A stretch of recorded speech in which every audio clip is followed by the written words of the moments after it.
মানুষের পাশে থাকার প্রত্যয় নিয়ে অল কাউন্টি হোম কেয়ারের অষ্টম শাখা শুভ উদ্বোধন হয়েছে। শুক্রবার 22 মে বিকালে জ্যাকসন হাইটসের 72/28 ব্রডওয়েতে ফিতা কেটে দোয়া ও মোনাজাতের মধ্য দিয়ে অনুষ্ঠানের কার্যক্রম শুরু হয়। অনুষ্ঠানে কমিউনিটির বিশিষ্ট ব্যক্তিবর্গ সহ চলচ্চিত্রের অভিনেতা ও অভিনেত্রীরা উপস্থিত ছিলেন। বিস্তারিত রিপোর্টে। কোভিড মহামারীর ভয়াবহ দিনগুলোতে লাশের মিছিল দেখে তিনি নিজেকে সেই মিছিলের অংশ ভাবতেন। সে গভীর উপলব্ধি থেকে তিনি স্বাস্থ্যসেবা খাতে মানুষের পাশে থাকার সিদ্ধান্ত নেন। সে ভাবনার ফসল আজকের অল কাউন্টি হোম কেয়ার। কেন তিনি প্রতিষ্ঠানটি গড়ে তুললেন সেই প্রসঙ্গে অল কাউন্টি হোম কেয়ারের কর্ণধার মোহাম্মদ কাদের সিআইপি জানান। আজ থেকে 5 ইয়ার্স আগে আমরা যখন কোভিড ছিল তখন আমি ম্যানহাটনে বিজনেস করতাম। তখন আমার মনে হলো যে বেঁচে থাকার মানেটা কি, এই কোভিডে যদি আজকে আমি মারা যাই তাহলে আমার কি রেখে যাব। তখন আমার মনে হলো যে আমি যেই বিজনেস করি মানুষের সেবা হয়, কিন্তু একটু বেশি সেবা হয় যদি আমি হেলথ কেয়ার সেক্টরে যাই। দেন আমরা চিন্তা করি যে হেলথ কেয়ার সেক্টরে কিভাবে যাওয়া যায়, ওখান থেকেই মূলত এই হোম কেয়ারের শুরুতে আসা। মানুষের পাশে থেকে ভালোবাসা, সেবা ও নিরাপত্তা নিশ্চিত করার মহৎ প্রত্যয় নিয়ে অল কাউন্টি হোম কেয়ারের অষ্টম শাখার শুভ উদ্বোধন হয়েছে। শুক্রবার 22 মে বিকেলে জ্যাকসন হাইটের 72/28 ব্রডওয়েতে ফিতা কেটে দোয়া ও মোনাজাতের মধ্য দিয়ে অনুষ্ঠানের সূচনা হয়। মানসম্পন্ন ফুড সার্ভিস ও অর্থনৈতিক সেবা প্রদানের কার্যক্রম অব্যাহত রেখে মানুষের সেবার পরিধি আরও বিস্তৃত করার মাধ্যমে অল কাউন্টি হোম কেয়ার সকলের আস্থা ও বিশ্বাস অর্জন করার প্রসঙ্গে মোহাম্মদ কাদের বলেন, নবান্ন রেস্টুরেন্ট আমরা অন করি এবং আমি চেষ্টা করছি বাংলা কমিউনিটির জন্য একটা সঠিক খাবার, ভালো খাবার এটা ব্যবস্থা করার জন্য আমরা ধীরে ধীরে আগাচ্ছি। ইনশাআল্লাহ আগামী দিনগুলোতে নবান্ন আপনাদেরকে আরো ভালো ফুড সার্ভিস দেবে। সেক্ষেত্রে আগামী 4 মাসের ভিতরে Bengal federal credit union first financial বাংলাদেশিদের জন্য, বাংলাদেশিদের দ্বারা, বাংলাদেশি এমপ্লয়ি দ্বারা পরিচালিত বাংলাদেশি মালিকানাধীন প্রথম ব্যাংক হবে ইনশাআল্লাহ।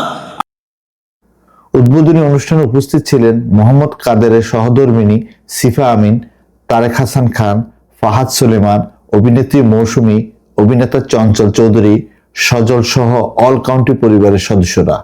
অনুষ্ঠানে আগত আমন্ত্রিত অতিথিদের ফুলের তোড়া দিয়ে বরণ করে নেওয়া হয়। সেবা কার্যক্রম বৃদ্ধির মাধ্যমে অল কাউন্টি হোম কেয়ার ও তার অঙ্গ প্রতিষ্ঠানগুলো সবার আস্থা ও বিশ্বাস অর্জন করতে চায়। ডে কেয়ারে যারা সার্ভিস দিচ্ছেন ওদের আসলে ট্রেনিং আছে, ওরা আসলে কতটুকু জানে, মানুষের বিহেভিয়ার থেকে শুরু করে অ্যাটিটিউড থেকে শুরু করে সবকিছু শেখার ব্যাপার আছে। এবং একজন বয়স্ক রোগীকে লিফটিং করা থেকে শুরু করে মেডিসিন খাওয়ানো থেকে শুরু করে সবকিছুর জন্য তার ট্রেনিং প্রয়োজন আছে। তখন মূলত আমরা অল কাউন্টির HH training health home training স্কুলটা করি। শুরু করেছিলাম জামাইকা থেকে 150-47 হিলসাইড অ্যাভিনিউ পার্সনসে। ওখান থেকে আমরা লং আইল্যান্ড অফিস করেছি, জামাইকাতে সাউথে অফিস করেছি, আরও কিছু অফিস করেছি, ব্রঙ্কসে অফিস করেছি, castle hill, stand oil corner আপনারা জানেন। পরবর্তীতে যখন আমার মনে হলো যে আমি একটা জায়গায় মিস করে যাচ্ছি, কারণ আমার টার্গেট ছিল যে আমি সবার দ্বার প্রান্তে পৌঁছাতে চাই, কাছাকাছি যেতে চাই, যাতে আমার থেকে সার্ভিস নেওয়ার জন্য অনেক ট্রেন ভাড়া দিয়ে অথবা ড্রাইভ করে কষ্ট করে না যেতে হয়। সেই জন্যই মূলত বিভিন্ন জায়গায় অফিস করা এবং তার প্রকারান্তে আজকে এই জ্যাকসন হাইটে এসেছি। আমরা মিনিমাম 5000 পর্যন্ত রুগীকে এখন সার্ভিস দিয়ে যাচ্ছি এই নিউ ইয়র্কে। অল কাউন্টিকে সবাই চেনেন, নতুন করে পরিচয় করিয়ে দেওয়ার কিছু নেই, শুধু একটা জিনিসই পরিচয় করিয়ে দেওয়ার আছে যে আমরা এখন জ্যাকসন হাইটে আছি। আমি অল কাউন্টির সাথে ছিলাম, আছি, থাকবো। শুধু অল কাউন্টি না, শিশিরের যে কোনো উদ্যোগের সাথে ছিলাম, আছি, থাকবো।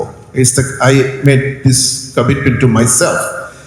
বিশ্বস্ত একটি নাম এই অল কাউন্টি হেলথ কেয়ারের সাথে আপনারা যারা রয়েছেন, যারা সেবা নিয়ে আসছেন, তারা প্রত্যেকেই প্রশংসা করেন।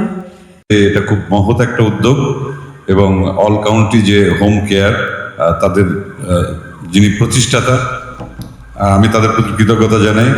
শুভকামনা শিশির ভাইয়ের জন্য। এত মহৎ উদ্যোগ যেন কোনোভাবে থেমে না যায় এবং যারা আছে আমরা আশপাশে আমরা সবাই যেন ওনাকে সাপোর্ট করি যাতে করে উনি সুন্দরভাবে সামনে এগিয়ে যেতে পারেন। Mahbub Rashid, Time Television, New York.